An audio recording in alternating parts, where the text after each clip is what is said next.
අද අපි කතා කරන්න යන්නේ සත්වාකාරය සහ ක්‍රියාකාරීත්වය කියන පස්වෙනි පාඩමේම තවත් කොටසක්. අපි මීට පෙර කතා කරා මධ්‍ය ස්නායු පද්ධතිය සහ පරයන්ත ස්නායු පද්ධතියේ ව්‍යුහය සහ ක්‍රියාකාරීත්වය. අද අපි බලමු නියුරෝනයක් එහෙම නැත්නම් ස්නායු සෛලයක් හරහා ස්නායු ආවේගයක් උත්පාදනය වෙන්නේ කොහොමද? ඒක සම්ප්‍රේෂණය වෙන්නේ කොහොමද කියලා. ඒ වගේම උපාගමයක් කියන ව්‍යුහයක් හරහා ආවේගයක් සම්ප්‍රේෂණය වෙන්නේ කොහොමද කියන එක ගැන. අපි දන්නවා ඕනෑම සෛලයක් ගත්තොත් ඒ සෛලේ සීමාව ලෙස සඳහන් වෙන්නේ ප්ලාස්මා පටලය. මෙන්න මේ ප්ලාස්මා පටලයට ඇතුළතින් පවතින කොටස සෛලයේ අභ්‍යන්තර ව්‍යුහය ලෙස අපි හඳුන්වනවා. එහි බාහිර කොටස වෙන්නේ ප්ලාස්මා පටලයට පිටතින් පවතින ප්‍රදේශය. මේ බහිසෛලීය තරලය ලෙස අපිට හඳුන්වන්නත් පුළුවන්. මෙවැනි ඕනෑම සෛලයක අභ්‍යන්තරය සහ බාහිරේ අයන ව්‍යාප්ත වෙලා පවතිනවා. හැබැයි මේ අයන ව්‍යාප්ත වෙලා පවතින්නේ අසමානව. සාමාන්‍යයෙන් නම් සෛල අභ්‍යන්තරේ ඍණ ලෙස ආරෝපණය වෙනවා. බාහිරේ ධන ලෙසයි ආරෝපණය වෙන්නේ. මේ විදිහට ධන සහ ඍණ ලෙස පටලයේ දෙපස ප්‍රතිවිරුද්ධ ආරෝපණ ඇතිවීම නිසා ඒවා එකිනෙක ආකර්ෂණය වෙනවා. එහි ප්‍රතිඵලයක් විදිහට පටලය හරහා විභව අන්තරයක් ඇති වෙනවා. අපි ඒක හඳුන්වන්නේ පටල විභවය කියලා. ඕනෑම සෛලයක උදාහරණයක් විදිහට නියුරෝනයක් ගන්න පුළුවන්. මේ ඕනෑම සෛලයක සෛලය දෙපස ඇති ප්‍රතිවිරුද්ධ ආරෝපණ නිසා ප්ලාස්මා පටලය හරහා ඇතිවන ආකර්ෂණය ප්‍රතිඵලයක් විදිහට පටලය හරහා ඇතිවන විභව අන්තරය අපි හඳුන්වන්නේ පටල විභවයක් කියලා. එහෙනම් අපිට පැහැදිලි මොකද්ද මේ පටල විභවය කියන්නේ කියලා. අපි රූප සටහනකින් තවදුරටත් ඒක බලමු. මේ රූප සටහනේ දක්වලා තියෙන්නේ නම් අක්‍රීය විභවය කියන අවස්ථාවක්. නමුත් මම මේක අරගෙන පැහැදිලි කරන්න. මෙන්න මෙතන සඳහන් වෙන විදිහට පටලයේ පිටත අපි කිව්වා සාමාන්‍ය සෛලයක දකින්න ලැබෙන්නේ ධන ලෙස ආරෝපණයක්. පටලෙන් ඇතුළත පිහිටන්නේ ඍණ ලෙස ආරෝපණයක්. මෙන්න මේ ප්‍රතිවිරුද්ධ ආරෝපණ අතර ඇතිවන ආකර්ෂණය නිසා ඇතිවන විභවාන්තරය අපි හඳුන්වන්නේ පටල විභවයක් කියලා.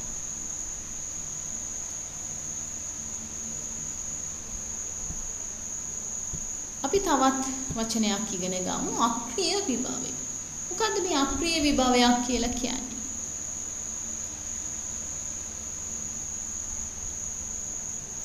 ආවේගයක් සම්ප්‍රේෂණය වෙන්නේ නියුරෝනයක් එහෙම නැත්නම් ස්නායු සෛලයක් ලෙස හඳුන්වන සෛලයක් හරහා. මෙන්න මේ නියුරෝනයක් අක්‍රීය තත්වයේ පවතී. ඒ කියන්නේ ආවේගයක් සම්ප්‍රේෂණය නොවන අවස්ථාවේ ඇති නියුරෝනයක. එහෙම නැත්නම් සංඥාවක් ගමන් නොකරන අවස්ථාවේ ඇති නියුරෝනයක පටලය දෙපස ඇතිවන විභව අන්තරය එහෙමත් නැත්නම් එම අවස්ථාවේදී පටල විභවය අපි හඳුන්වන්නේ අක්‍රීය විභවයක් කියලා. ඉස්සෙල්ලා අපි හඳුන්වපු පටල විභවයමයි. නමුත් ඒකේ අවස්ථාවක් අපි මෙතෙන්දී සඳහන් කරනවා. මොකක්ද අවස්ථාව?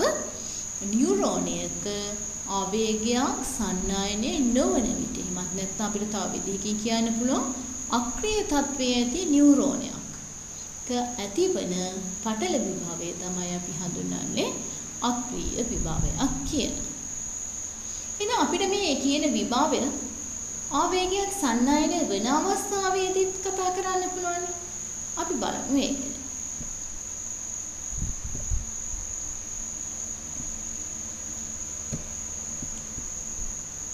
පෙර අක්‍රීය පටල විභවයක් පවත්වා ගන්න කොහොමද කියලා අපි කතා කරලෙමු. අක්‍රීය පටල විභවය කියන එක ගැන අපිට දැන් පැහැදිලි නියුරෝනයක් හරහා ආවේගයක් සන්නයනය නොවන අවස්ථාවේදී එහෙම නැත්නම් අක්‍රීය තත්වයේ ඇති නියුරෝනයක පටල විභවය තමයි අක්‍රීය විභවයක් කියලා කිව්වේ. මේ අක්‍රීය විභවයක් පවතින අවස්ථාවේදී පිටත සෑම විටම ධන ලෙස ආරෝපිතයි.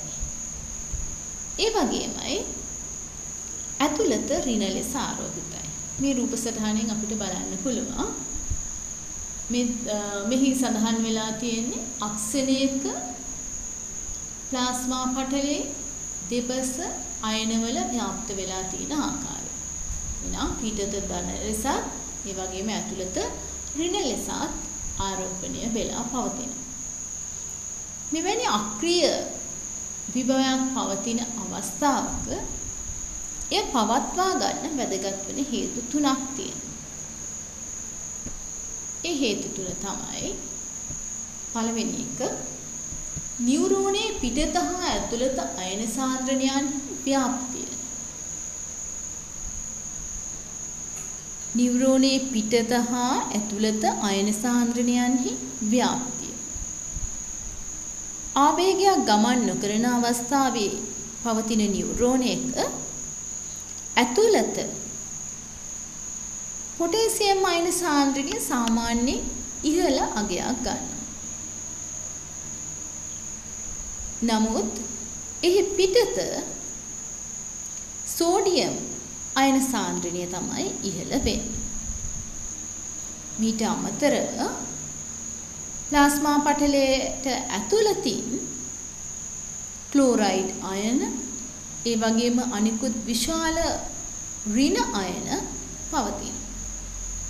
ඒක නිසා තමයි පිටත ධන ආරෝපණයකුත් ඇතුළත ඍණ ආරෝපණයකුත් ලැබිලා තියෙනවා. එහෙනම් අපිට මතකයි පිටත වැඩිපුරම පවතින්නේ සෝඩියම් ධන අයන. සෝඩියම් ධන අයන සාන්ද්‍රණිය වැඩි පිටත. ඇතුළත සාන්ද්‍රණිය වැඩි වෙන්නේ පොටෑසියම් අයන සාන්ද්‍රණිය. ඒ වගේම ඇතුළත ක්ලෝරයිඩ් අයන සහ අනිකුත් විශාල ඍණ අයන උදාහරණයක් විදිහට ප්‍රෝටීන වැනි ඒවා පවතිනවා.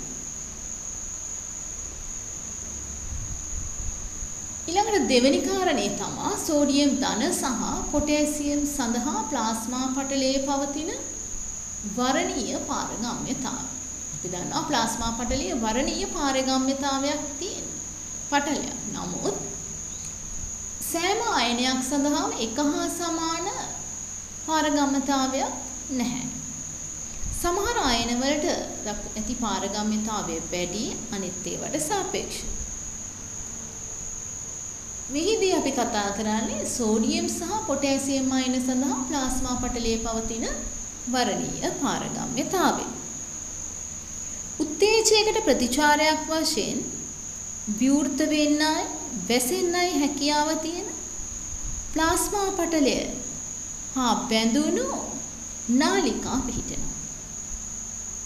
උත්තේජයකට ප්‍රතිචාරයක් විදියට විවෘත වෙන්නත් වැසෙන්නත් හැකියාව තියෙන නාලිකා වගේක් මේ ප්ලාස්මා පටලයේ තියෙන.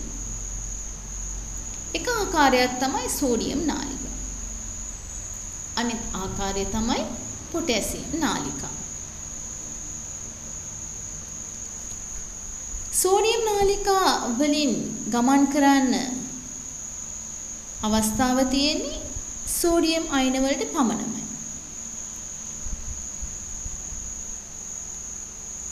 ඒ වගේම පොටෑසියම් නාලිකා වලින් ගමන් කරන්න හැකියාව තියෙන්නේ පොටෑසියම් අයන වලට පමණයි. මේ කියන නාලිකා මගින් සාන්ද්‍ර අනුක්‍රමණයකට අනුව සෝඩියම් සහ පොටෑසියම් අයන වලට විසරණය වෙන්න ඉඩ සලසනවා. අපි රූප සටහනකින් එවැනි නාලිකාවක් බලමු. මෙන්න මේ රූප සටහනේ දක්වලා තියෙන්නේ මෙතනින් පෙන්වුම් කරන්නේ සෝඩියම් නාලිකාව. මේ සෝඩියම් නාලිකාව හරහා විසරණය වෙන්න ඉඩ සලසන්නේ සෝඩියම් අයන වලට පමණයි. මෙතන තියෙන පොටෑසියම් නාලිකාව. ඒ හරහා විසරණය වීමේ හැකියාව තියෙන්නේ පොටෑසියම් අයන සඳහා පමණයි. ඒක සිදු වෙන්නේ සාන්ද්‍ර අනුක්‍රමණයකට අනුව. කොහොම වුණත් සෝඩියම් නාලිකා වලට වඩා සංඛ්‍යාවකින් පොටෑසියම් නාලිකා විවෘත වෙලා පවතිනවා. මම මෙතන මේ උදාහරණයක් විදියට පෙන්වන්න පමණයි මේ රූපය භාවිතා කරන්නේ. අපි පසුවේ ගැන තවදුරටත් බලමු. අපි කතා කරමින් ඉන්නේ අක්‍රීය පටල විභාවයක් පවත්වා ගන්න හේතු වන සාධක තුනෙන් දෙවැනි සාධකය. ඒ කියන්නේ සෝඩියම් සහ පොටෑසියම් සඳහා ප්ලාස්මා පටලයේ වර්ණීය පාරගම්‍යතාවය. එහිදී සෝඩියම් නාලිකා වලට වඩා වැඩි සංඛ්‍යාවක් පොටෑසියම් නාලිකා විවෘතව පවතිනවා කියලා කිව්වා. ඒකේ ප්‍රතිඵලයක් විදිහට සෛලය තුල සුද්ධ ඍණ ආරෝපණයක් හටගන්නවා. ඒකට හේතුව තමයි පොටෑසියම් නාලිකා විවෘත වීමත් සමග ඇතුළත ඇති පොටෑසියම් අයන ප්ලාස්මා පටලයෙන් පිටතට ගමන් කරනවා. ඒ නිසා තව දුරටත් ප්ලාස්මා පටලයෙන් පිටත නැත්නම් බාහිරේ ධන ස්වභාවය වැඩි වෙනවා. ඇතුළත සුද්ධ ඍණ ආරෝපණයක් හටගන්නවා. තුන්වෙනි කරුණ සෝඩියම් පොටෑසියම් පොම්පේ. සෝඩියම් පොටෑසියම් පොම්පේ කියද්දිම අපිට පැහැදිලි.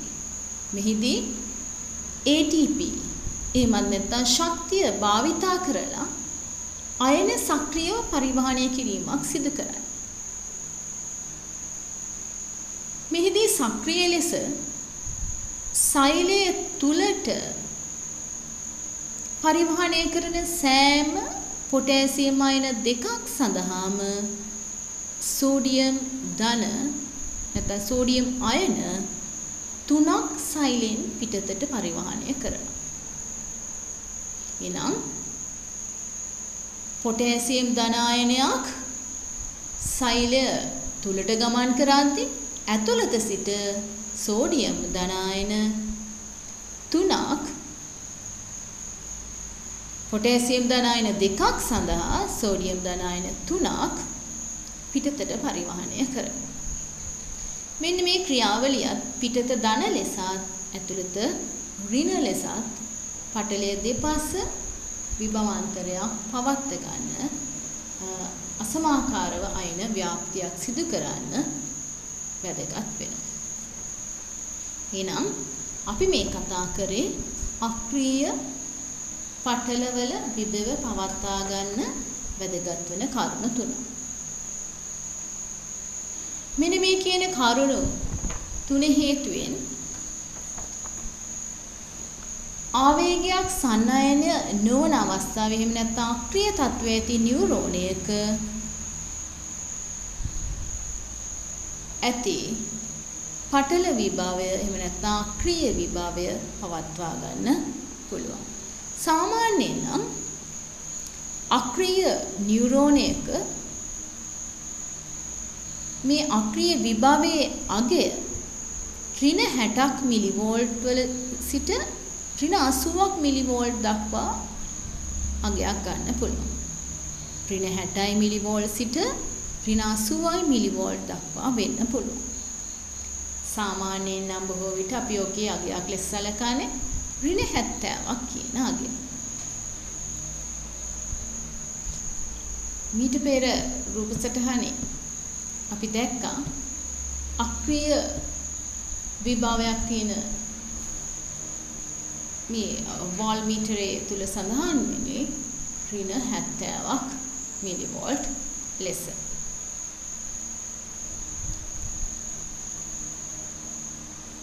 අපි බලමු නම් ආවේගයක් සන්නයනය සිදුවන අවස්ථාවේදී කොහොමද මෙහි ආරෝපණයන්ගේ වෙනස් වීම සිදු වෙන්නේ කියලා. යම්කිසි උත්තේජයක් හේතුවෙන් පටලයේ විභවයක් ඇති වෙන්න පුළුවන්. මේ පටලයේ විභවයේ වෙනස් වීමක් සිදු වෙන්න පුළුවන්. හැබැයි මේ වෙනස් වීම දේහෙලිය අගයකට වඩා වැඩි අගයකට වෙනස් වුණොත් පමණයි ඒක සම්ප්‍රේෂණය විය හැකි ක්‍රියා විභවයක් බවට පත් වෙනවා. මම ආයිත් කියන්නම් ඒක. අපි දන්නවා විවිධ උත්තේජවලට අණුව මෙහි පටලයේ විභවය වෙනස් වෙන්න පුළුවන්. මේ ලැබෙන උත්තේජයේ ප්‍රමාණය මත එහි පටල විභවයේ වෙනස් වීම දේහෙලිය අගය කියන යම් අගයකට වඩා වැඩි වුණොත් පමණයි එය ක්‍රියා විභවයක්. එහෙම නැත්නම් සන්නයනය විය හැකි ආවේගයක් බවට පත් වෙන්නේ.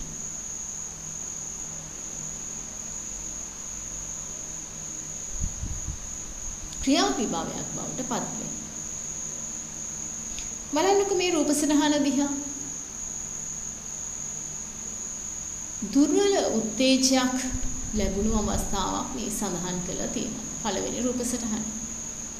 මේ දුර්වල උත්තේජය එහි දේහලිය අගයට වඩා අඩුයි. අපි සාමාන්‍යයෙන් නම් නියුරෝනයක දේහලිය අගය ලෙස සලකන්නේ ඍණ 55 මිලිවෝල්ට්. අපි මීට පෙර තවත් අගයක් කතා කරා අක්‍රීය විභවය ගැන. අක්‍රීය විභවය ඍණ 60යි මිලිවෝල්ට් සහ ඍණ 80යි මිලිවෝල්ට් අතර පරාසයක් වෙන්න පුළුවන් කියලා කිව්වා. මෙහිදී අපි කතා කරන දේහලිය අගය ඍණ 55යි මිලිවෝල්ට් පමණ වෙනවා. එහෙනම් ඒ ලැබෙන දුර්වල උත්තේජය නිසා පටල දෙක අතර ඇතිවන විභවය ඍණ 55ට වඩා වැඩි නම් පමණයි එහි ක්‍රියා විභවයක් ඇති වෙන්නේ. බලන්න මෙහි දේහලියාගයට වඩා අඩු නිසා එයා පවතින්නේ තාමත් අක්‍රීය විභවයේමයි. ක්‍රියා විභවයක් හටගෙන නැහැ. නමුත් දෙවනි රූප සටහනේ දේහලිය අගයට වඩා තරමක් වැඩි උත්තේජයක් ලැබිලා තියෙනවා. එහිදී අක්‍රීය විභවයේ පැවති නියුරෝනය ප්ලාස්මා පටලය දෙපස ක්‍රියා විභවයක් හටගෙන තියෙනවා. එහි අගය ඍණ 55ට මිලිවෝල්ට් වලට වඩා වැඩි වීම නිසා ක්‍රියා විභවයක් හටගෙන තියෙනවා. නැවත එය ආපසු අක්‍රීය විභවයකට පැමිණ තියෙනවා. මෙන්න මේ විදිහට අපිට සටහන් කරන්න පුළුවන් ප්‍රස්ථාරිකව එහි විභව අන්තරය කාලය සමග. මෙන්න මේ ඇතිවන ක්‍රියා විභවය අපිට පියවර 3කින් කතා කරන්න පුළුවන්. අවධි 3කින් කතා කරන්න පුළුවන්. එකක් තමයි විද්‍රවණය. අනිත් එක ප්‍රතිද්‍රවණය. තුන්වෙනි එක උපරිද්‍රවණය. අපි මේ කතා කරන්නේ ක්‍රියා විභවයක් ගැන. එනම් යම්කිසි උත්තේජයක් හේතුවෙන් පටලයක විභවය දේහලිය අගයකට වඩා වැඩි අගයකට වෙනස් වුණොත් ක්‍රියා විභවයක් හට ගන්නවා කියලා කිව්වා. එනම් මේ කියන ක්‍රියා විභවය අවදි 3ක් යටතේ අපිට පැහැදිලි කරන්න පුළුවන්. ඒවා තමයි විද්‍රවණය, ප්‍රතිද්‍රවණය සහ උපරිද්‍රවණය කියන ඒවා. අපි දැන් එකිනෙක ගැන එක අවධිය ගැන කතා කරමු. විද්‍රවණය. මොකද මේ විද්‍රවණයක් කියලා කියන්නේ? අපි නැවතත් මතක් කරගමු අක්‍රීය විභවයේ තියෙන නියුරෝනයක ප්ලාස්මා පටලයේ දෙපස පවතින විභවය ගැන. එහෙමත් නැත්නම් අක්‍රීය විභවයක් ගැන. අපිට මතකයි ආවේගයක් සන්නයනය නොවන අක්‍රීය තත්වයේ ඇති නියුරෝනයක පැවති අක්‍රීය විභවයේ අගය කීයද කියලා. ඍණ 60 මිලිවෝල්ට් සිට ඍණ 80 මිලිවෝල්ට් දක්වා. සාමාන්‍යයෙන් අපි ඍණ 70 ලෙස සලකනවා. මේ අවස්ථාවේදී අක්‍රීය විභවයක් පවතින අවස්ථාවේදී පිටත ධන ලෙස ආරෝපිත වෙනවා. ඇතුළත ඍණ ලෙසයි ආරෝපිත වෙන්නේ. මතකයිනේ. ඒ අක්‍රීය පටල විභවය පවත්වා ගන්න වැදගත් වෙන සාධක තුනකුත් අපි කතා කරා. හරි. අපි ඊළඟට යමු විද්‍රවණය කියන එක. මේ අක්‍රීය තත්වයේ පැවති නියුරෝනේ ලැබෙන උත්තේජයේ අණුව ඊට ප්‍රතිචාර ලෙස සෝඩියම් නාලිකා తాවකාලිකව කෙටි වේලාවකට විවෘත වෙනවා. ඒ නිසා සෝඩියම් ධන අයන පිටත සිට ඇතුළතට ගලා ඒම සිදු වෙනවා. බලන්න මේ රූප සටහනේ දක්වලා තියෙනවා. ඒ අවස්ථාවේදී පොටෑසියම් නාලිකා විවෘත වෙලා නැහැ. විවෘත වෙලා තියෙන්නේ සෝඩියම් නාලිකා පමණයි. මේක සිද්ධ වෙන්නේ උත්තේජයකට ප්‍රතිචාරයක් ලෙස. එනවා ලැබෙන උත්තේජය දේහලියාගේ ඉක්මවා ගිය විට එවැනි අවස්ථාවකදී සෝඩියම් නාලිකා විවෘත වෙනවා එම උත්තේජයට ප්‍රතිචාර ලෙස. ඒ විවෘත වුණු සෝඩියම් නාලිකා හරහා සාන්ද්‍ර අනුක්‍රමණයකට අනුව අක්‍රීයව පිටත සිට ඇතුළතට සෝඩියම් ධන අයන විසරණය වීමක් සිදු වෙනවා. ඒක නිසා මොකද වෙන්නේ? සෝඩියම් ධන අය ඇතුළතට ගමන් කරනවා කියලා කියන්නේ පටලයේ ඇතුළත එහි පිටතට සාපේක්ෂව සලකද්දී තියෙන ඍණ අගය අඩුවීමක් වෙනවා. ඇතුළත ඍණ අගයේ අඩුවීමක් සිදු වෙනවා මේ සෝඩියම් ධනායන ඇතුළතට ගමන් කිරීම නිසා. අපි මේකට තමයි කියන්නේ විද්‍රවණයක් කියලා. මේ විද්‍රවණය නිසා එවැනි අවස්ථාවක පටලය දෙපස විභවාන්තරය මැන බැලුවොත් එහි අගය ධන 40ක් මිලිවෝල්ට් පමණ වෙනවා. දැන් අපිට මතකයි සාමාන්‍ය අක්‍රීය විභවයකදී පැවතුනේ අපි අගයක් විදිහට 70යි මිලිවෝල්ට් සැලකමු. එහෙනම් විද්‍රවණය වුණ අවස්ථාවේදී ඒ කියන්නේ සෝඩියම් ධනායන සෝඩියම් නාලිකා හරහා ඇතුළතට පැමිණීම නිසා ඍණ අගයේ අඩුවීමක් සිදු වෙනවා. සාමාන්‍යයෙන් එහි අගය ධන 40යි මිලිවෝල්ට් දක්වා ඉහළට ගමන් කරනවා. අපි ඊළඟ පියවරට යමු. ප්‍රතිද්‍රවණය. එන අපි කරුණු තුනක් ගැන කතා කරා. ක්‍රියා විභවයේ තියෙන පියවර තුනක් ගැන. මොනවාද පියවර තුන? විද්‍රවණය, ප්‍රතිද්‍රවණය, උපරිද්‍රවණය. අපි මීට පෙර කතා කරේ විද්‍රවණය කියන එක. එහිදී උනේ මොකද්ද? සෛලයක සෝඩියම් අයන පිටත සිට ඇතුළතට ගමන් කිරීම නිසා පටලය හරහා පටලයේ ඇතුළත ඍණ බව සාපේක්ෂව අඩුවීමක් ඍණාගය සාපේක්ෂව අඩුවීමක් සිදු වෙනවා. පටල විභවයේ ඍණාගය ඇතුළත අඩුවීමක් සිදු වෙනවා. දැන් අපි බලමු ප්‍රතිද්‍රවණය ගැන. දැන් මේ ධන 46 මිලිවෝල්ට් දක්වා වැඩි වුණු මේ විභවය නැවත ආපසු පෙර තිබූ අක්‍රීය අවස්ථාව දක්වා පත් වෙන්න ඕනේ.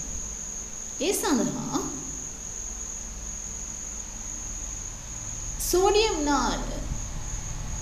සෝඩියම් නාලිකාව වැසී යාමක් සිදු වෙනවා. නමුත් පොටෑසියම් නාලිකා එම අවස්ථාවේදී විවෘත වෙනවා. ඒ නිසා සාන්ද්‍ර අනුක්‍රමණයකට අනුව පොටෑසියම් අයන ඇතුළත සිට පිටතට ගමන් කරනවා.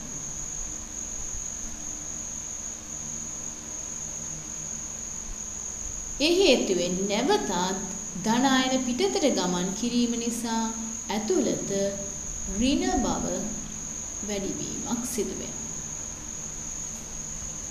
එන අපිට පැහැදිලි ඊට පෙර විද්‍රවණය එහිදී පොටෑසියම් නාල වැසී ගිහින් සෝඩියම් නාල විවෘත වීම නිසා පිටත සිට ඇතුළතට සෝඩියම් අයන ගමන් කිරීමෙන් මේ පටලවල විභවයේ ඍණාගය ඇතුළත ප්‍රදේශයේ අඩුවීමක් සිදු වෙනවා.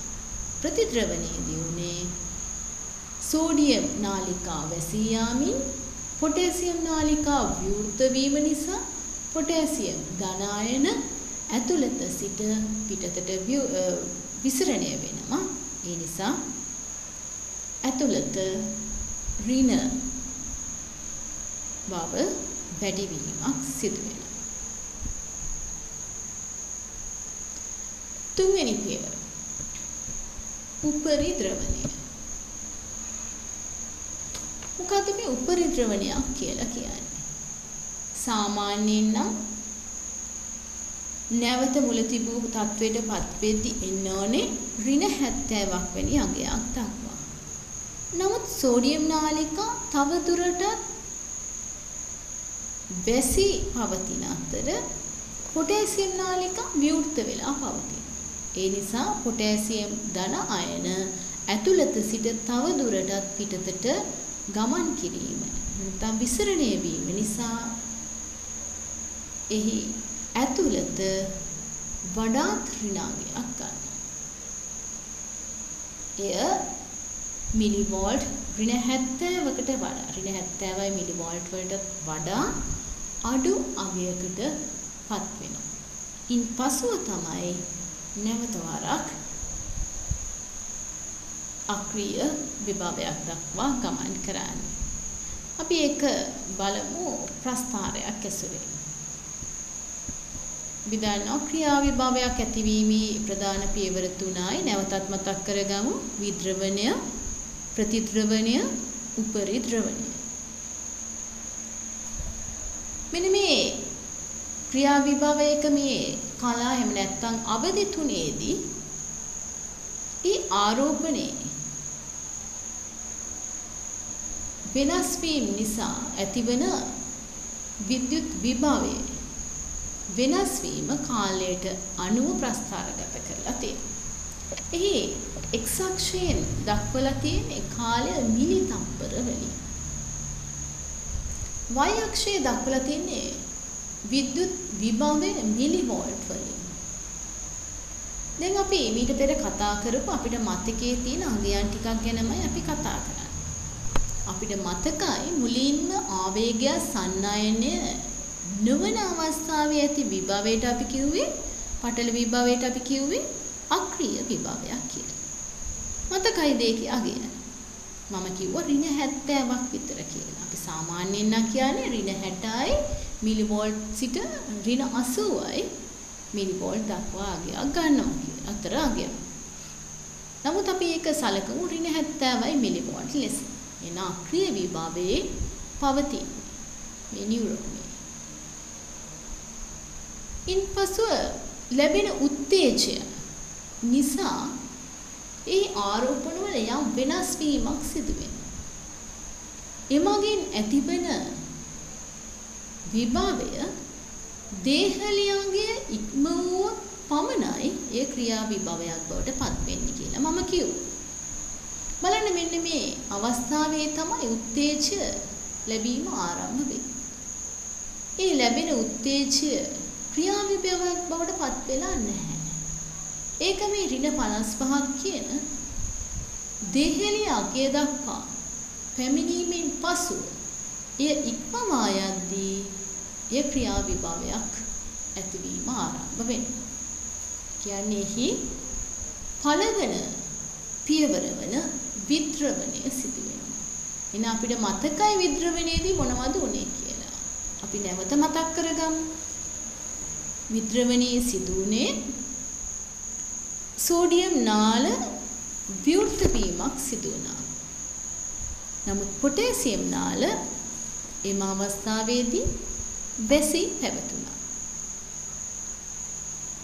ඒ ප්‍රතිඵලයක් ලෙස සෝඩියම් නාලිකා හරහා සෝඩියම් ධන අයන ඇතුළතට විසරණය වුණා.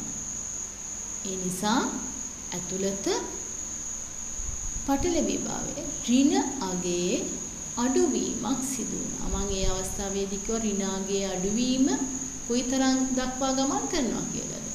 ධන 40යි මිලිමෝල් දක්වා. එහෙනම් මේ රේඛාවේ නිරූපණය කරන්නේ විද්‍රවණය. ඉන්පසුව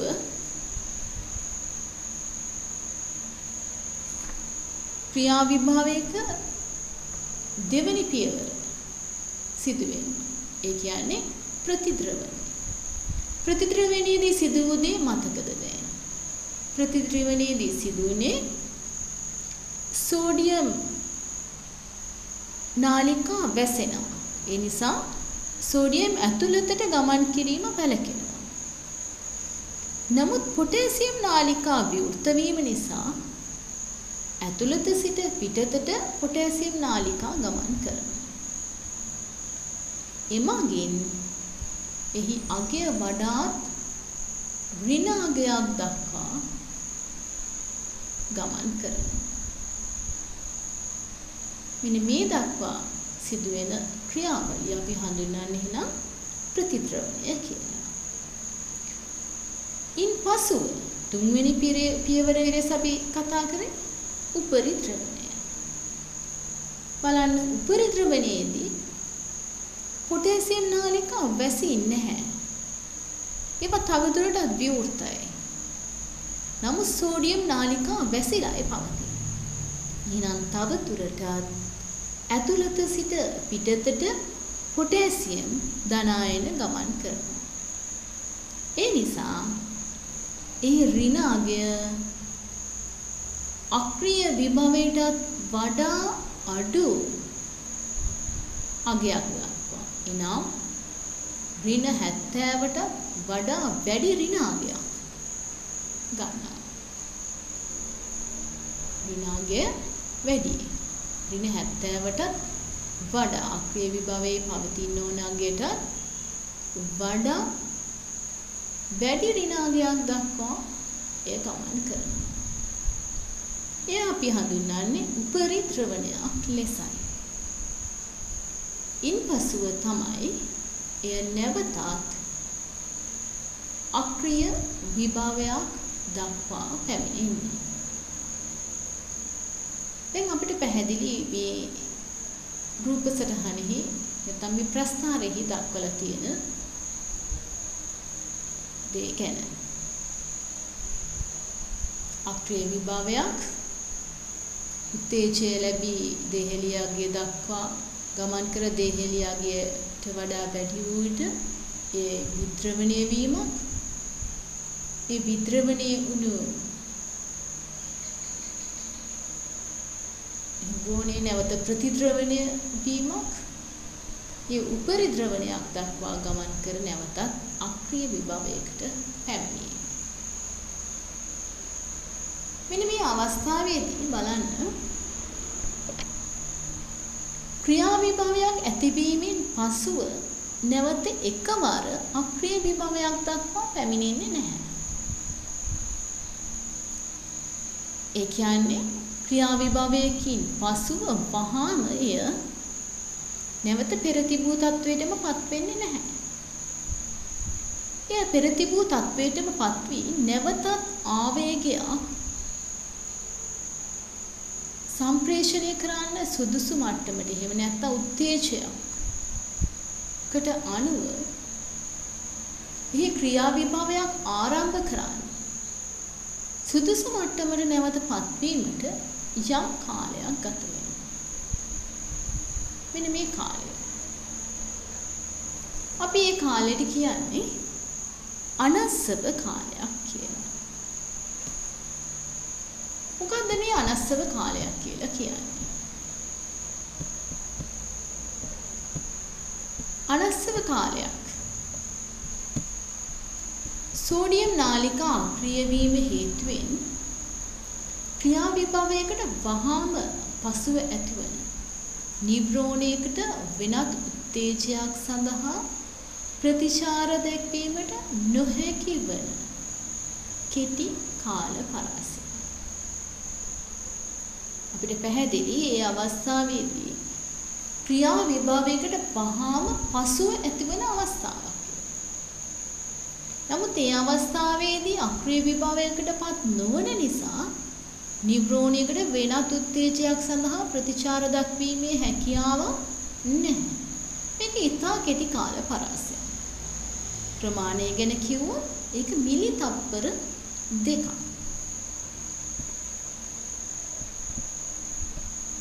බලන්න මෙතන.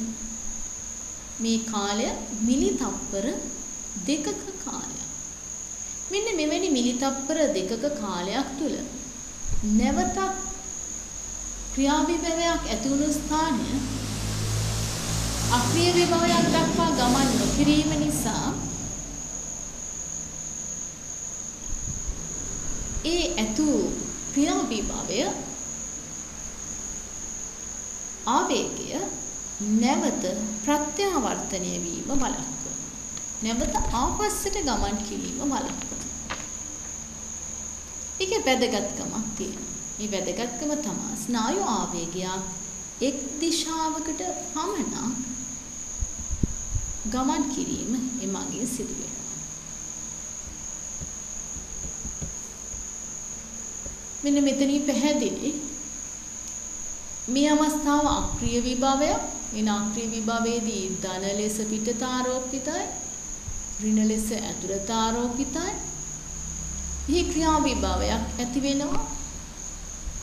ඒ අවස්ථාවේදී පිටත ඍණ ලෙස ඇතුළත ධන ලෙසත් ආරෝපණය වීමක් සිදු වෙනවා.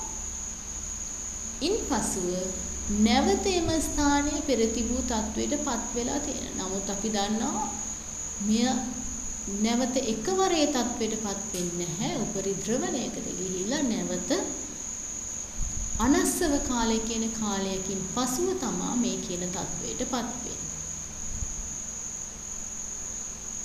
මේ ඇතුළු ක්‍රියා විභවය කොහොමද ඉදිරියට සම්ප්‍රේෂණය වෙන්නේ? මෙහිදී ඇති වුණු මේ ක්‍රියා විභවය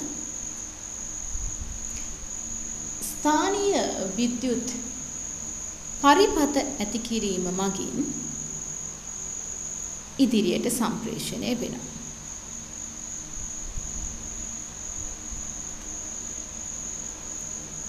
ඒ කියන්නේ ක්‍රියා විභවයක් ඇතු පෙදෙසේ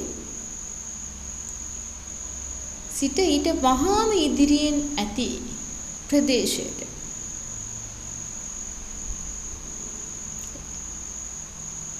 ක්‍රියා විභවයක් ඇතු ප්‍රදේශයේ සිට ඊට වහාම ඉදිරියෙන් ඇති අක්‍රීය විභවයක් සහිත මෙම ප්‍රදේශයට ස්ථානීය විද්‍යුත් පරිපත ඇති කරමින් මේ ආවේගය ඉදිරියට සම්ප්‍රේෂණය වීමක් සිදු වෙනවා. නමුත් ඉදිරියට සම්ප්‍රේෂණය වුවත් නැවත අනස්සව කාලයකින් පසුව මේ මුල් තත්වයට පත්වන නිසා එය ආපස්සට ගමන් කිරීමේ හැකියාවක් නැහැ. ඒ නිසා මේ අක්ෂණය ඔස්සේ ඉදිරියටයි එකම දිශාවකටයි මේ ආවේගය සම්ප්‍රේෂණය වන්නේ.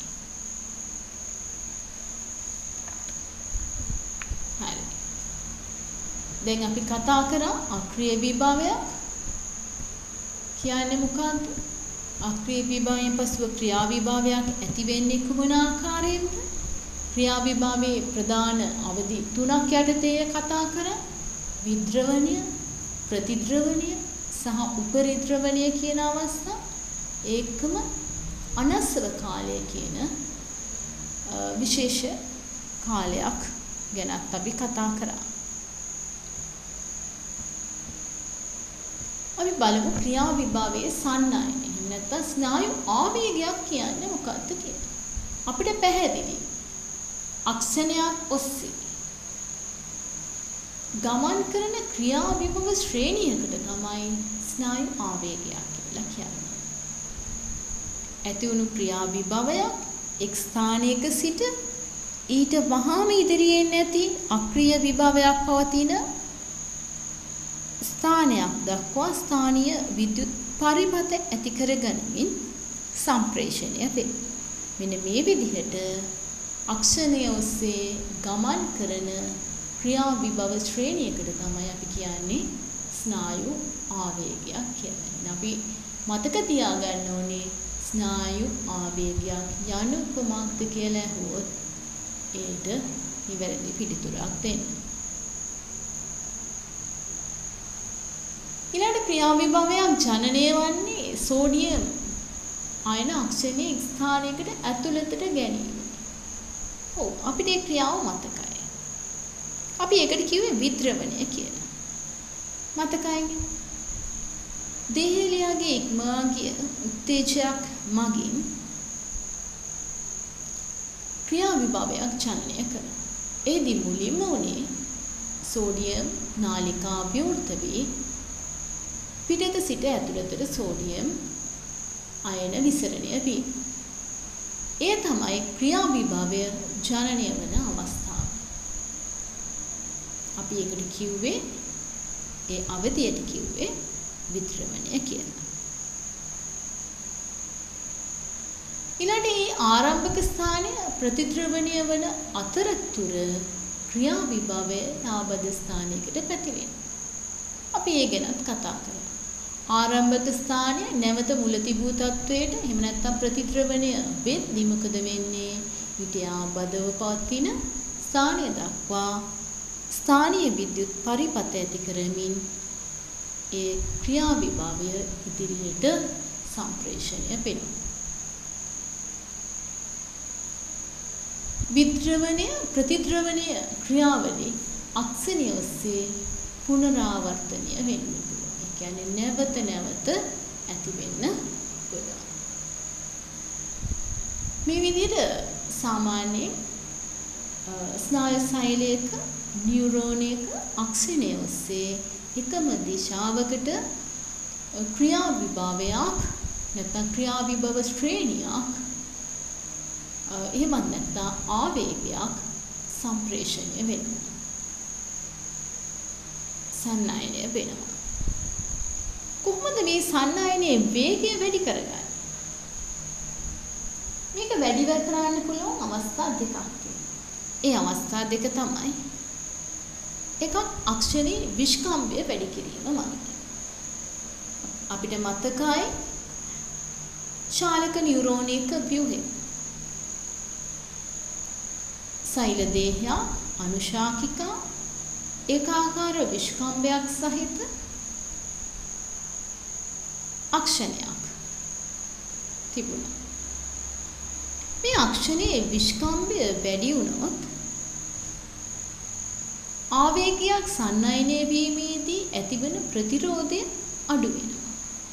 ඒ නිසා සන්නයනය වේගය වැඩි වෙනවා.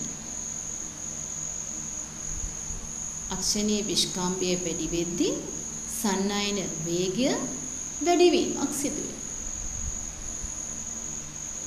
දෙවෙනි ආකාරය තමයි මෛලිනීභූත අක්ෂණ පැවතීම. අපි දන්නවා සමහර නියුරෝනවල අක්ෂණය වටා ශ්වාන සෛල වෙනත්නම් නියුරෝග්ලියා සෛලාකාරය එතීම නිසා මයිලින් කොපු සාදලා තියෙනවා. මෙවැනි මයිලිනීභූත නියුරෝනවල මේ මයිලින් කොපු නිසා විද්‍යුත් පරිවාරක ස්වභාවයක් ලැබෙනවා. එහිදී මේ ආරෝපණ එක් ස්ථානයක තවත් ස්ථානයකට ස්ථානීය විද්‍යුත් පරිපත ඇති කරන්න වෙන්නේ එක් රැන්විය ගැටයක සිට ඊළඟ රැන්විය ගැටය දක්වා. මේ විදිහට එක් තැනක සිට එක් රැන්විය ගැටයක සිට අනුයාත රැන්විය ගැටයට පණිමින් ස්ථානීය විද්‍යුත් පරිපත ඇතිවීම නිසා මෙහි ආවේගයේ සන්නයනය වන වේගය වැඩි වෙනවා. එහෙනම් අපිට පැහැදිලි මේ ආවේගයක් සන්නයනය වීමේ වේගය වැඩි කරගෙන පුළුවන් අක්ෂණීය විස්කම්භය වැඩි වීම මගින් ඒ වගේම මයිලිනීභූත අක්ෂණ පැවතීම මගින් කියන එක. මම හිතන්නේ දැන් පැහැදිලි වෙන්නේ නැති ස්නායුවක ආවේගයක් ජනනය වෙන්නේ කොහොමද? මොකද්ද පටල විභවය කියන්නේ? මොකද්ද අක්‍රීය විභවයක් කිව්වේ? ක්‍රියා විභවයක් කොහොමද ජනනය වෙන්නේ? ඒකේ මූලික අවස්ථා තුන මොනවද? විද්‍රවණය, ප්‍රතිද්‍රවණය, උපරිද්‍රවණය. ඊළඟට විද්‍රවණයේදී සිදුවන ක්‍රියාවන්, උපරිද්‍රවණය, ප්‍රතිද්‍රවණය මේ එකිනෙක සිදුවන ක්‍රියාවන් පිළිබඳව අවබෝධයක් ලැබෙන්නේ නැති. අපි ඊළඟට තවත් විශේෂ කරුණු කිහිපයක් ගැන කතා කරමු. මේ දක්වා කතා කරේ ස්නායු සෛලයක් හෝ නියුරෝනයක් ඔස්සේ ආවේගයක් සන්නයනය වෙන ආකාරය. අපි බලමු උපාගමයක් ඔස්සේ කොහොමද ආවේගයක් සන්නයනය වෙන්නේ කියලා. මොකද්ද මේ උපාගමයක් කියලා කියන්නේ?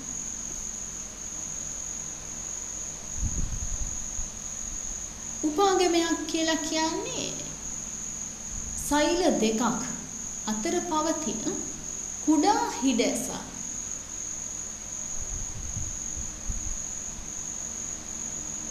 සහ ඒ හරහා sannivedanaya කරන කෘත්‍රිම සංතිය. තවදුරටත් කිව්වොත් උපාගම පැල්ම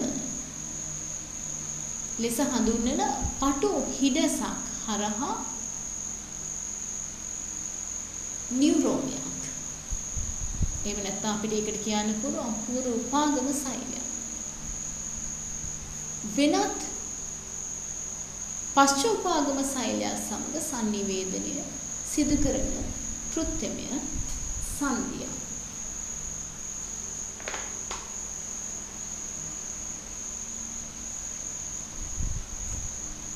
හිඩැසක් ඒ දෙපස සෛල දෙකක්.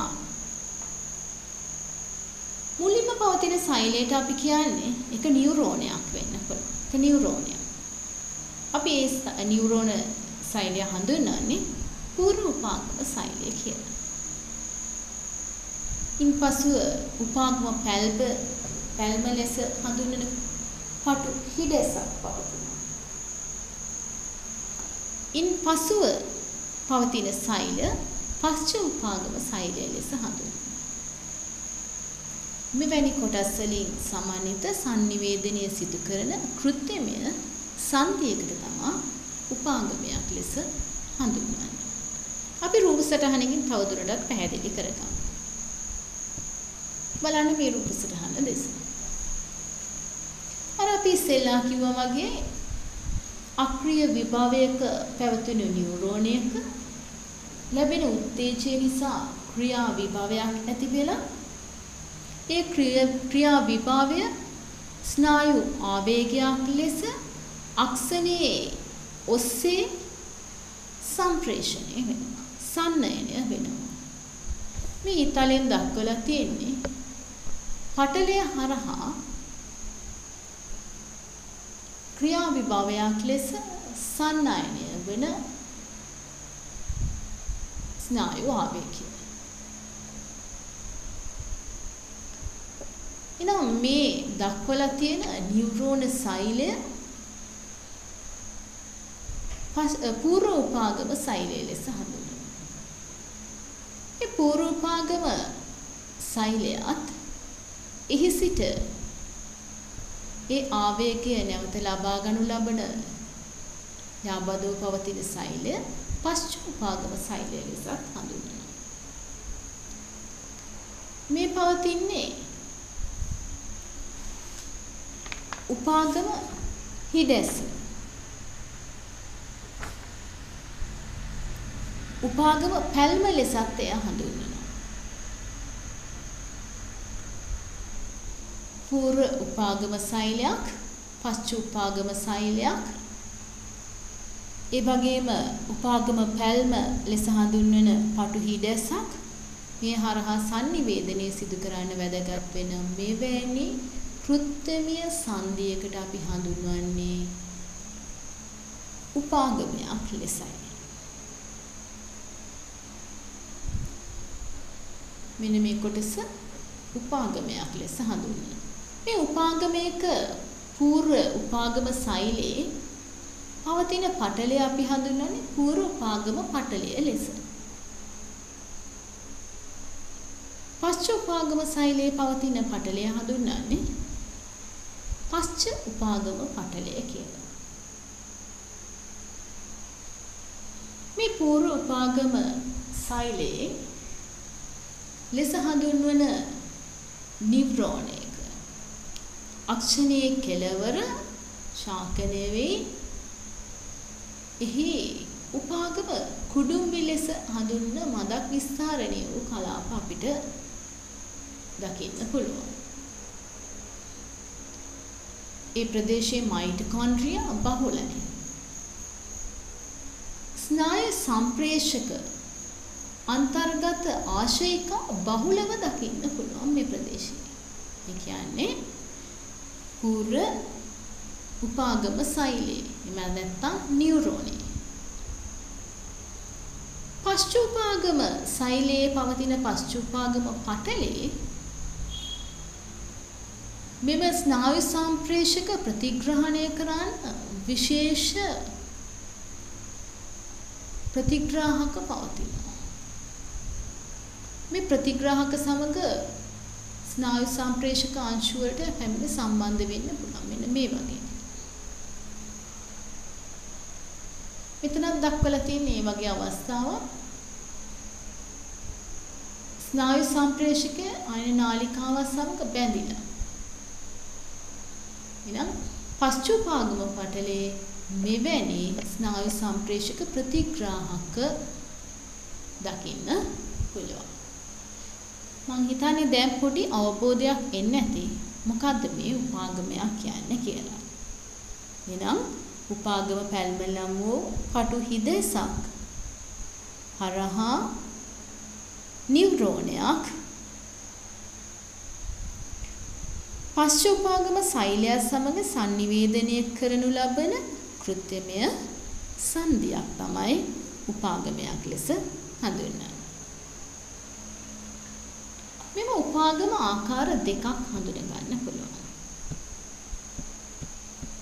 එක් ආකාරයක් තමයි රසායනික උපාගම. අපි මීට පෙර කතා කළා රූපසටහනේ පෙන්නුවා රසායනික සම්ප්‍රේෂක අන්තර්ගත ආශයක පවතිනවා කියලා. එන එවැනි උපාගමයක රසායනික ද්‍රව්‍ය භාවිතයෙන් තමයි එක් නියුරෝනයක් තවත් සෛලයක් සමග sannivedanaya කරන්නේ. මේ හිඩැස හරහා එක් නියුරෝනයක් තවත් සෛලයක් සමග.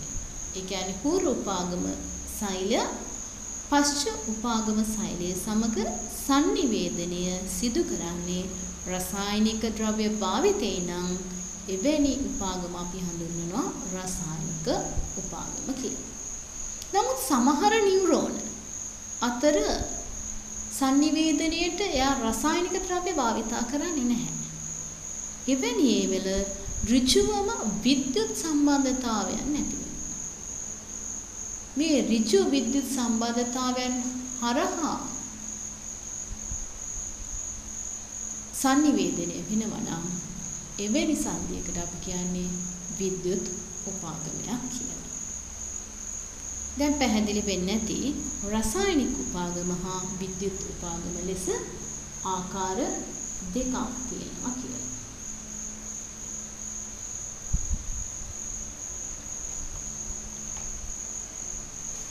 අපි නැවතත්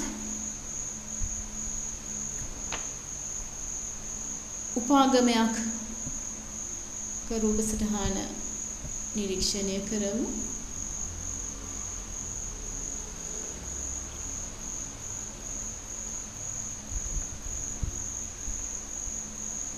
මෙහිදී පූර්වෝපාගම සෛලය සහ පශ්චෝපාගම සෛලය ලෙස සෛල ආකාර දෙකක් පවතිනවා කියලා කිව්වා. මෙහිදී මේ උපාගමේ ඇති වෙන්න පුළුවන් නියුරෝන දෙකක් අතර. ඒ කියන්නේ නියුරෝනයක් හා තවත් නියුරෝනයක් අතර. එහෙමත් නැත්නම් නියුරෝනයක් හා කාරකයක් අතර.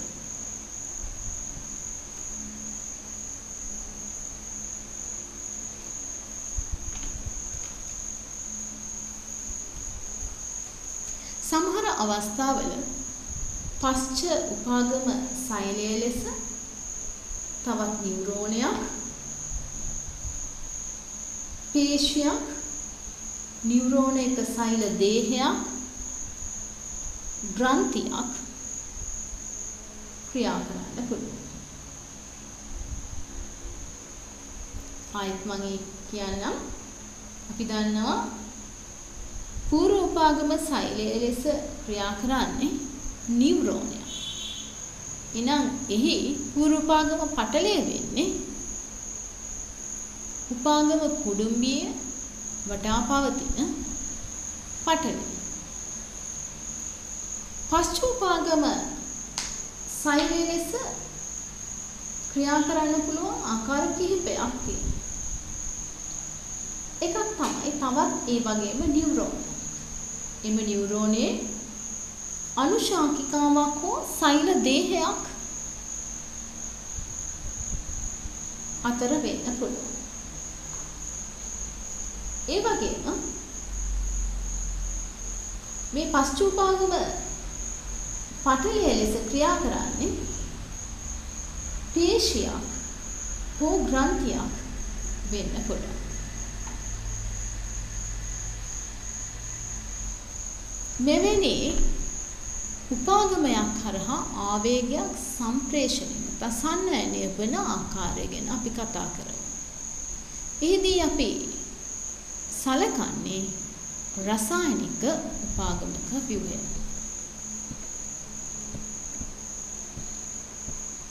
රසායනික උපාගමයක් හරහා ස්නායු ආවේගයක් සම්ප්‍රේෂණය වීම.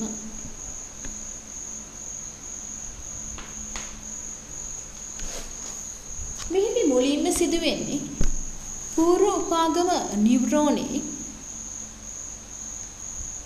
අක්ෂණයේ අග්‍රයට ස්නායු ආවේගය සම්ප්‍රේෂණය වෙනවා. අපි ඒ නැවතත් රූප සටහන ආධාරයෙන් විස්තර කරමු. මෙහි සඳහන් කරලා තියෙනවා ඉතලයක් ආධාරයෙන් පූර්ව උපාගම සෛලයේ එහෙම නැත්නම් නියුරෝනයේ අක්ෂණයේ අග්‍රයට එහෙම නැත්නම් උපාගම කුඩුම්බියට ස්නායු ආවේගයක් සම්ප්‍රේෂණය වෙනවා. පූර්ව උපාගම නියුරෝනයේ ප්ලාස්මා පටලය විද්‍රවණයකට ලක් වෙනවා. මෙහි ප්ලාස්මා පටලය විද්‍රවණයට ලක් වෙනවා. එම අවස්ථාවේදී පූර්ව උපාගම නියුරෝනයේ අක්ෂණීය අග්‍රයට කැල්සියම් ධන අයන ඇතුළු වීමක් සිදු වෙනවා. කැල්සියම් ධන 2 අයන ඇතුළු වීමක් සිදු වෙනවා. මෙම අක්ෂණයේ අග්‍රයේ කැල්සියම් ධන 2 අයන වැඩි වීමෙන් එහි සාන්ද්‍රණයේ වැඩි වීම හේතුවෙන් ස්නායු සම්ප්‍රේෂක සහිත උපාගම ආශිකා පූර්ව උපාගම පටලයට බැඳෙනවා. ආයිත් මම කියන්නම් ස්නායු ආවේගයක් අක්ෂණය ඔස්සේ අක්ෂණයේ කෙළවර එහෙම නැත්නම් උපාගම කුඩුම්බිය දක්වා සම්නයනය වෙනවා. ඒ අවස්ථාවේදී පූර්ව උපාගම පටලය විද්‍රවණය වීමක් සිදු වෙනවා. ඒ නිසා පූර්ව උපාගමේ පර්යන්ත්‍රයේ විද්‍රවණය මගින් කැල්සියම් ධන 2 අයන මෙම අග්‍රස්තය තුලට විසරණය වීම සිදු වෙනවා. කැල්සියම් ධන 2 අයන මෙම ප්‍රදේශයේ සාන්ද්‍රණයේ ඉහළ යාම නිසා මෙම ස්නායු සම්ප්‍රේෂක සහිත උපාගම ආශේකා පූර්ව උපාගම පටලයට බැඳෙනවා. ඒ ප්‍රතිඵලයක් විදිහට ස්නායු සම්ප්‍රේෂක උපාගම පැල්ම තුළට නිදහස් කිරීමක් සිදු කරනවා. ස්නායු සම්ප්‍රේෂක උපාගම පැල්ම හරහා විසරණය වෙනවා. ස්නායු සම්ප්‍රේෂක පශ්චෝපාගම පටලයේ පවතින විශිෂ්ට ප්‍රතිග්‍රාහක වලට මතකයිනේ අපි ඊට ඉස්සර රූපස්ථානකින් පෙන්වුවා මේ තියෙන මේ කියන විශිෂ්ට ප්‍රතිග්‍රාහක වලට සම්බන්ධ වෙනවා. ඒ විශිෂ්ට ප්‍රතිග්‍රාහක හා සම්බන්ධ වීම නිසා ඒවා සක්‍රිය වීමක් සිදු වෙනවා.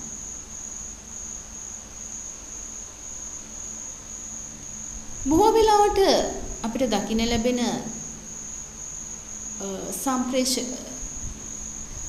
ස්නායු සම්ප්‍රේෂකයක් තමයි ඇසිටයිල් කොලින් කියලා කියන්නේ. අපි හිතමුකෝ මේ විසරණය වෙන්නේ ඇසිටයිල් කොලින් කියන. මේ ඇසිටයිල් කොලින් අණු පශ්චෝපාගම පටලයේ විශිෂ්ට ප්‍රතිග්‍රාහක සමග බැඳිලා මේ පටලය හරහා සෝඩියම් සහ පොටෑසියම් අයන වලට විසරණය වීමට ඉඩ සලසනවා. මෙන්න මේ විදිහට. පශ්චෝපාගම පටලයේ විද්‍රවණය සිදු වෙනවා මේ අවස්ථාවේදී. සෝඩියම් ධන අයන සහ පොටෑසියම් ධන අයන විසරණය වීම මගින් පශ්චෝපාගම පටලයේ විද්‍රවණයක් සිදු වෙනවා.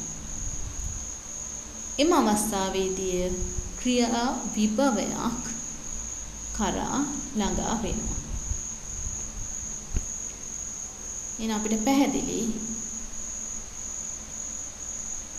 විසරණය වුණු ස්නායු සම්ප්‍රේෂක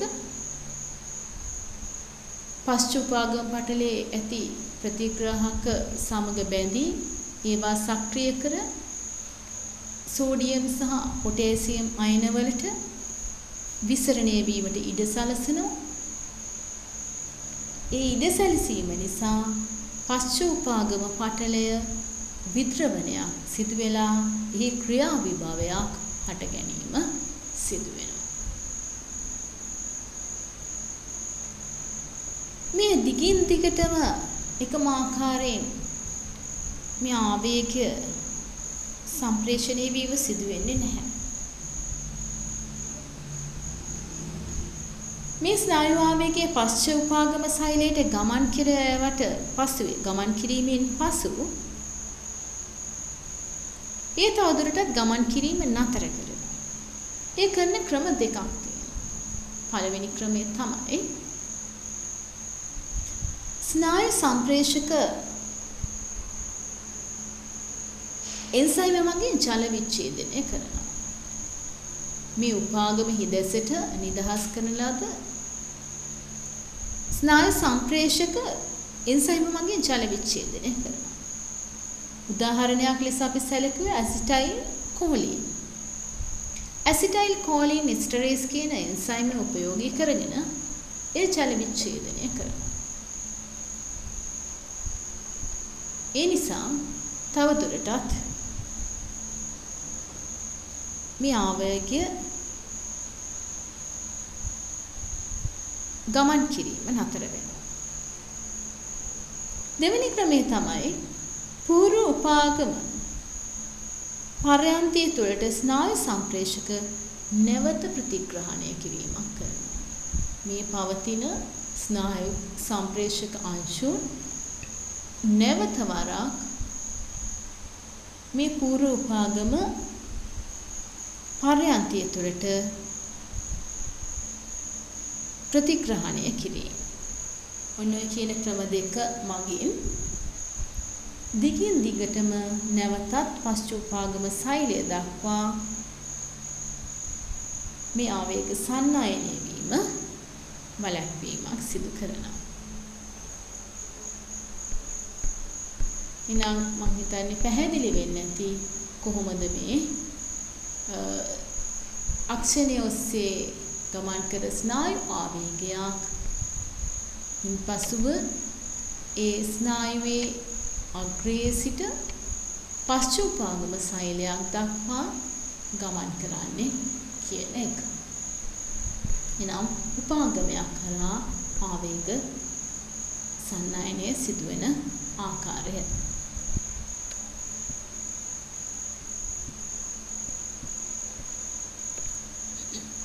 මේ මගින් පැහැදිලි කරලා තියෙන්නේ ඒ අවස්ථා ටික.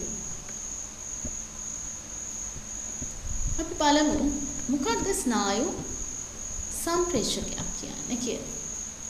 අපි දැන් දැක්කා පූර්වෝපාගම සෛලේ අග්‍රස්තේ එහෙම නැත්නම් උපාගම කුඩින්දු තුළ දකින්න ලැබුණා ස්නායු සම්ප්‍රේෂක සහිත උපාගම ආශිකා. මේ ආශිකා තුල අන්තර්ගත වෙන්නේ ස්නායු සම්ප්‍රේෂක. ස්නායු සම්ප්‍රේෂකයක් කියන්නේ මොකක්ද? පූර්ව උපාගම නියුරෝන වලින් තමයි මේව නිදහස් කරන්නේ. ඒවා ගිහින් විසරණය වෙලා සම්බන්ධ වුණේ විශේෂ ප්‍රතිග්‍රහක අණු සහිත පශ්චෝපාගම පටලය සමගයි. ඉන්පසුව තමයි ඒවා ප්‍රතිචාර උත්තේජනය කරන්නේ. එහෙනම් අපිට ස්නායු සම්ප්‍රේෂකයක් ගැන කියන්න පුළුවන් පූර්ව උපාගම නියුරෝන වල උපාගම පර්යන්තයෙන් නිදහස් වී උපාගම පැල්ම හරහා විසරණය වී පශ්චෝපාගම පටලයේ ඇති ප්‍රතිග්‍රාහක වලට බැඳී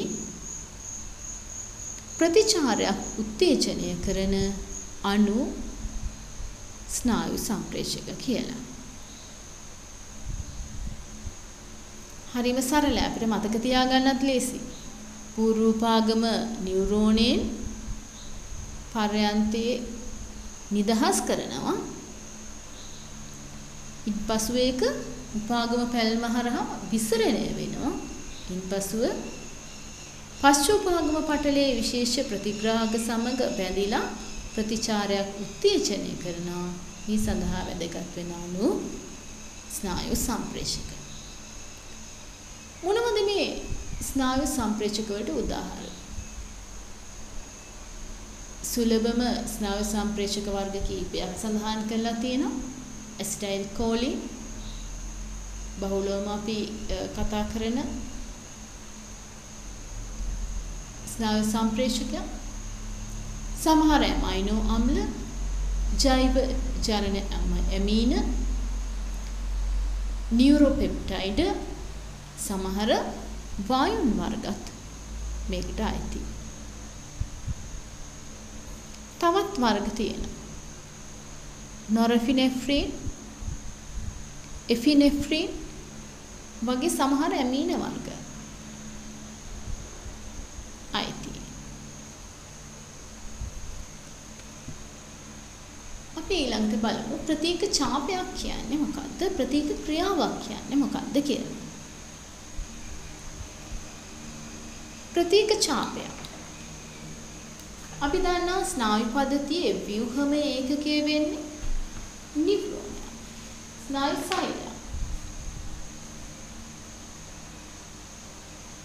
නමුත් පෘෂ්ඨවංශීන්ගේ ස්නායු පද්ධතියේ කෘත්‍රිම ඒකකය වෙන්නේ ප්‍රතීක ඡාපයක්. ප්‍රතීක ඡාපයක් සෑදෙන්න නියුරෝන ආකාර 3ක් සම්බන්ධ වෙනවා. සංවේදක නියුරෝනයක්, අන්තර්හාර නියුරෝනයක්, ඒ වගේම චාලක නියුරෝනයක්.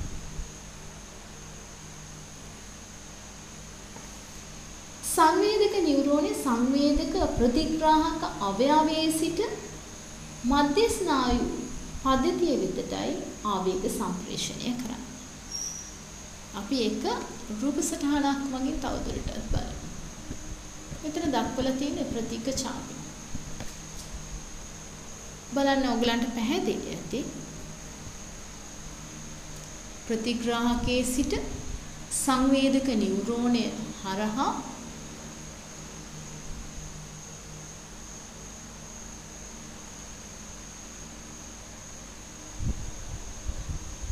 මධ්‍ය ස්නායු පද්ධතිය වෙතට ආවේග සම්ප්‍රේෂණය වෙනවා. මේ තියෙන සංවේදක නියුරෝන. ඊට පස්සේ මේ මැද දකින්න ලැබෙන්නේ අන්තර්හාර නියුරෝන. ඊළඟට ඒ සම්බන්ධ වෙන්නේ චාලක නියුරෝනය සමග.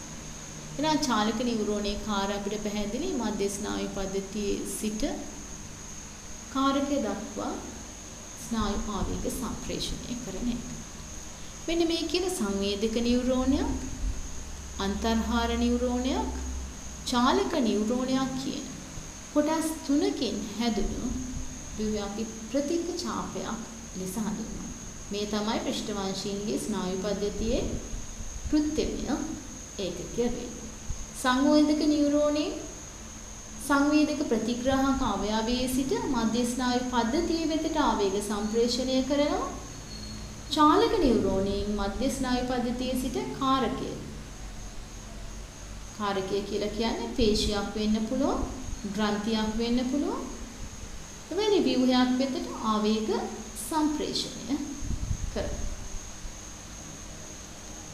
මධ්‍ය ස්නායු පද්ධතියේ ඇති අන්තර්හාර නියුරෝනය සංවේදක නියුරෝනයේ සිට චාලක නියුරෝනයට ආවේග සම්ප්‍රේෂණය කරනවා.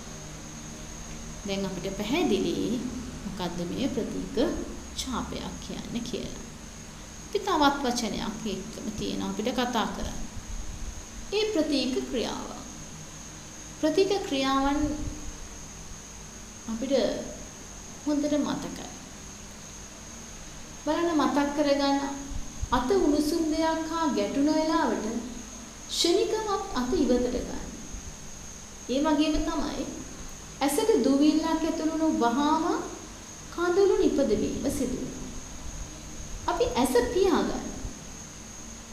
තද ආලෝකයේදී ඇසෙහි කණිනිකාව සංකුචනය වෙනවා. ආහාරයක් ගැන මතක් කරද්දී කීටය ශ්‍රාවය.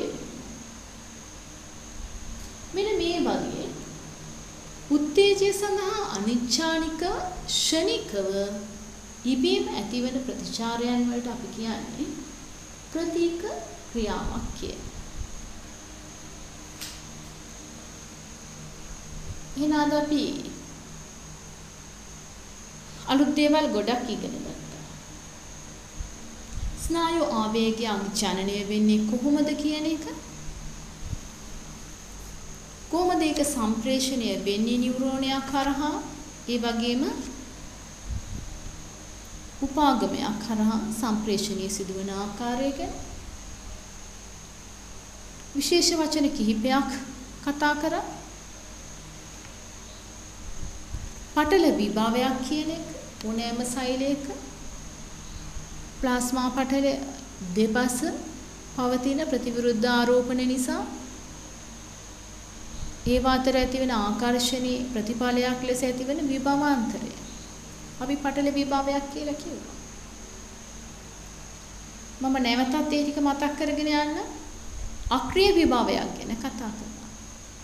අක්‍රීය තත්ත්වය එහෙම නැත්නම් ආවේගය සන්නයනේ නොවන අවස්ථාවේදී පටල විභවයට අපි අක්‍රීය විභවයක් කියනවා. ඒ අගයනුත් අපි කතා කරා. නියුරෝනයක න අක්‍රීය විභවය ඍණ 60 මිලිවෝල්ට් සිට 80යි ඍණ 80යි මිලිවෝල්ට් දක්වා කියලා. ඊළඟට අක්‍රීය විභවය පවත්වා ගන්න වැදගත් වෙන කාරණා තුනක් ගැන අපි කතා කරා. අක්‍රීය පටලේ විභවය පවත්වා ගන්න එක් කරුණක් තමයි නියුරෝනයේ පිටත හා ඇතුළත ආයන සාන්ද්‍රණයේ ව්‍යාප්තිය. සෝඩියම් හා පොටෑසියම් සඳහා ප්ලාස්මා පටලයේ වර්ණීය පාරගම්‍යතාවය. සෝඩියම් හා පොටෑසියම් පොම්පය කියලා. ඊළඟට අපි කතා කරේ ක්‍රියා විභවයක් ඇති වෙන්නේ කොහොමද? දේහාලී අගය කියන්නේ මොකක්ද? ඒ දේහාලී අගය ඉක්මවා ගියහම ඇතිවෙන විභවය නිසා ක්‍රියා විභවයක් ඇතිවෙන බව. මෙන්න මේ ක්‍රියා විභවය අපි අවධි තුනක් යටතේ කතා කරා. විද්‍රවණයක් සිදුවන ආකාරය, ප්‍රතිද්‍රවණයක් සිදුවන ආකාරය, උපරිද්‍රවණයක් සිදුවන ආකාරය, ඒ ප්‍රස්ථාරිකව නිරූපණය වන අවස්ථාව අරගෙන අපි පැහැදිලි කරා. ඊළඟට ආවේගය සන්නයනය වෙන වේගය වැඩි කරන්න පුළුවන් ක්‍රම දෙකක්. වැඩි වෙන ක්‍රම දෙකක්. එකක් තමයි අක්ෂණීය විස්කම්භයේ වැඩිවීම, මයිලිනීභූත අක්ෂණ පැවතීම කියන්නේ. ඊට පස්ව අපි කතා කරේ උපාගමයක් කියන්නේ මොකක්ද කියලා. ඒ වගේම උපාගමයක් කරහා කොහොමද ආවේගයක් සම්ප්‍රේෂණය වෙන්නේ කියන එක. අපි එතෙන්දි කතා කරේ විද්‍යුත් උපාගමයක් නෙවෙයි රසායනික උපාගමයක් කරහා ස්නායු ආවේග සම්ප්‍රේෂණය වීමේ යාන්ත්‍රණය ගැන. ඊට පස්සේ ස්නායු සම්ප්‍රේෂකයක් කියන්නේ මොකද්ද? ඒ සඳහා උදාහරණ කතා කරා ප්‍රතික ඡාපය. ඒ වගේම ප්‍රතික ක්‍රියාවක් කියන්නේ මොකද්ද කියන එක ගැන කතා කරා. එහෙනම් අපි දැන් සමායෝජනය සඳහා වැදගත් වන පද්ධතින් දෙකකින් එක පද්ධතියක් ගැන කතා කරලා අවසන්. සමායෝජනයට වැදගත් වෙන පද්ධතින් දෙකක් තිබුණා. ස්නායු පද්ධතියයි අන්තරාසංගික පද්ධතියයි. අපි දැන් කතා කරලා ඉවරයි ස්නායු පද්ධතිය ගැන. නමුත් අපිට කතා කරන්න තියෙනවා එහි ස්නායු පද්ධතිය හා සම්බන්ධ පොදු ආබාධ ගැන. රෝගී තත්ත්වයන් ගැන. අපි ඒ ගැනත් කතා කරලා එමු. ස්නායු පද්ධතිය හා සම්බන්ධ පොදු ආබාධ හතරක් ප්‍රධාන වශයෙන් අපිට ඉගෙන ගන්න තියෙනවා. එකක් තමයි හීනෝයි මාදය කියලා කියන්නේ. මේක දැඩි මානසික ආබාධයක්. මනෝමානසික කතන අසාමාන්‍ය හැසිරීම නිරීක්ෂණය කරන්න පුළුවන්. යථාර්ථය නිවැරදිව අවබෝධ කර ගැනීමේ හැකියාව අඩුයි මෙවැනි රෝගීකින් පෙළෙන අය අතර. වැරදි විශ්වාසයන් ඇති කර ගැනීම බහුලව දකින්න පුළුවන්. ව්‍යාකූල චින්තනය නොපවතින හඬවල් ඇසීම. අපිට හිතන්න බැරි විදිහ 아무තු හඬවල් ඇසෙනවා කියලා කියන්නේ. සමාජ ක්‍රියාකාරකම් වල යෙදෙන ප්‍රමාණය අඩුයි. සමාජයට එන්න කැමති නැහැ එවැනි පුද්ගලයෝ. හැඟීම් ප්‍රකාශනය අඩුයි. සෑම විටම හිතන්නේ වෙනත් පුද්ගලයන් තමන්ට හානි කිරීමට කුමන්ත්‍රණය කරන බව. මෙවැනි ලක්ෂණ මෙම රෝගීන් තුළ දකින්න ලැබෙනවා.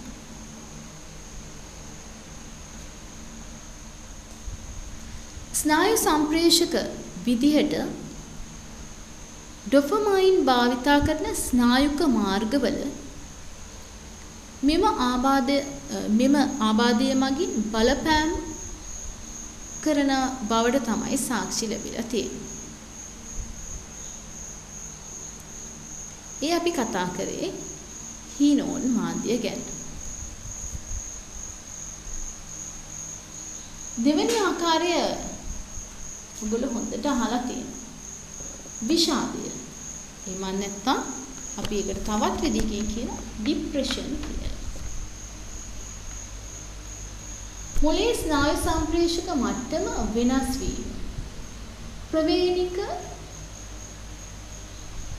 ඒ වගේම මනෝවිද්‍යාත්මක, සමාජීය හා පාරිසරික සාධක වැනි කරුණු වල සංකීර්ණ සාධක රාශියක් මේ තත්වයට බලපාන. මොනවද බලපාන සාධක?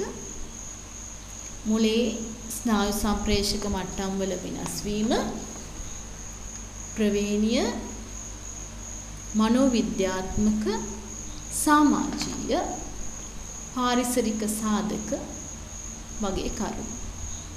මේවායේ සංකීර්ණ සාධක රාශියක් මේ තත්වයට බලපාන. මෙම රෝගයෙන් පෙළෙන අයගේ දුම්නසට පත්වන ස්වභාවයක්.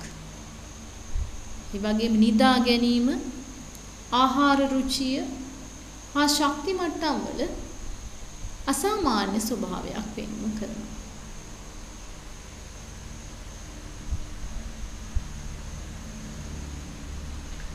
ඇතැම් තත්වයට තියෙන කලින් උනන්දුවෙන් සිදු කරපු ක්‍රියාකාරකම් සඳහා ඇති උනන්දුව අඩු වෙලා යනවා.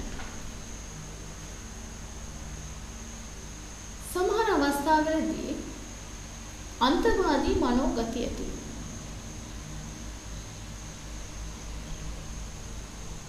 මෙවැනි රෝග ලක්ෂණ නිරීක්ෂණය කරන්න පුළුවන්.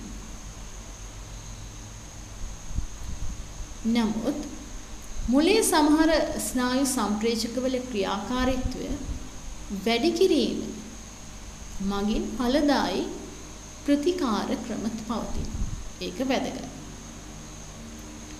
මෙවැනි රෝගී තත්වයකින් පෙළෙන අය සඳහා මොළයේ සමහර ස්නායු සම්ප්‍රේෂකවල ක්‍රියාකාරීත්වය වැඩි කරලා එමගින් ඵලදායි ප්‍රතිඵල ලබා ගන්න හැකියාවක් තියෙනවා. එහෙනම් ප්‍රතිකාර ක්‍රම දකින්න පුළුවන් රෝගී තත්වයක් තමයි විෂාදය. එහෙම නැත්නම් ડિප්‍රෙෂන් කියලා කියන්නේ. ඊළඟ ආකාරය තමයි ඇල්ෂයිමර් රෝගය. මොකද මේ ඇල්ෂයිමර් රෝගය කියලා කියන්නේ? දරුණු මානසික පරිහානිය. ඩිමෙන්ෂියාව කියලා කතාවද? ඩිමෙන්ෂියාව. ව්‍යාකූලත්වය, ඒ වගේ මේ මතකයේ නැතිවීම, ඇඳුම් ඇඳ ගැනීමට, ස්නානයට, ආහාර ගැනීමට ඇති හැකියාව ක්‍රමයෙන් අඩු වෙලා යනවා. සමීපව ඇසුරු කළ පුද්ගලයන් හඳුනා ගැනීමට අපහසු වෙනවා. මේවා එවැනි රෝගීන්ගේ දකින්න ලැබෙන ලක්ෂණ. සමහර වෙලාවට පෞලේ සමාජිකයන් පවා හඳුනා ගැනීමට ඇති හැකියාව නැතුව යනවා. මොළයේ විශේෂයෙන්ම මස්තිෂ්ක බාහිකයේ නියුරෝනවල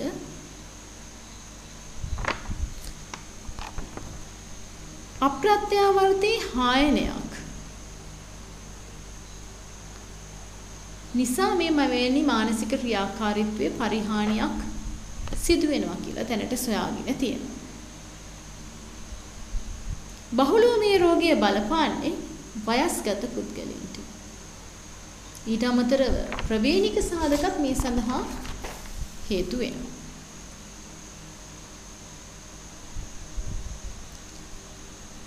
කනගාටුවට කරුණ මෙවැනි රෝගයක් සඳහා මේ දක්වා කිසිදු ප්‍රතිකර්මයක් සොයාගෙන නැහැ. එහෙනම් අපි මීට පෙර කතා කර විෂාදය කියන එහෙමත් නැත්නම් ડિප්‍රෙෂන් සඳහා නම් අපිට හැකියාව තියෙනවා මොළයේ සමහර ස්නායු සම්ප්‍රේෂකවල ක්‍රියාකාරීත්වය වැඩි කරලා ප්‍රතිකාර ක්‍රමයන් සිදු කරන්න. නමුත් ඇල්සයිමර් කියන රෝගයට කිසිදු ප්‍රතිකර්මයක් මේ වෙනතෙක් සොයාගෙන නැහැ. ඊළඟ ආකාරය තමයි පාකින්සන් කියලා කියන්නේ. ඔයගොල්ලෝ අහලා ඇති මේ රෝගී තත්ත්වය ගැන. අත ඇඟිලි වේවුලන ස්වභාවයක් මෙවැනි රෝගීන් නිරීක්ෂණය කරන්න පුළුවන්.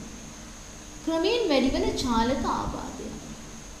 පේශි චලනය, පාලනය, සමායෝජනය නැතිවීම නිසා මේ රෝගය ඇති වෙනවා.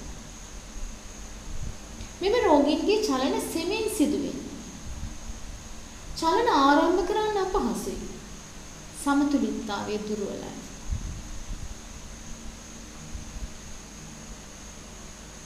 පේශිතාණය ස්ථාවර වීම මුහුණේ ප්‍රකාශ නැති කරනවා. කතා කිරීමේ අපහසුතාවය නැති කරනවා. දෙහි කොටස්වල කෙළවර පේශිවල වේවිලීමක් ඇති කරනවා. උදාහරණයක් විදිහට අත වේවුලනවා. අතක ඇඟිලි වේවුලනවා. හිස වේවුලනවා.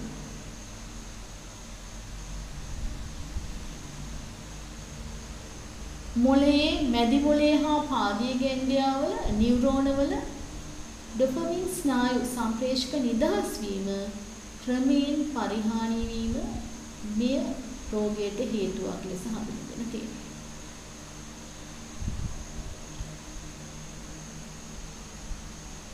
මේකත් වැඩිහිටි වයසේදී ඇතිවන ආබාධයක්.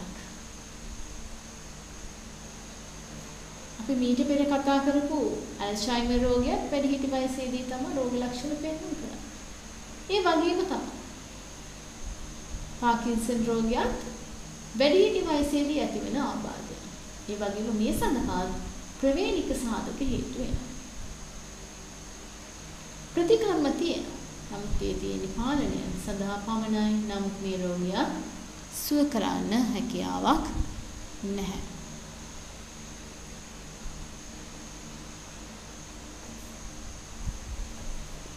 එහෙනම් අපි මේ වෙද්දී ස්නායු පද්ධතියේ සියලුම කොටස් කතා කරලා අවසానයි.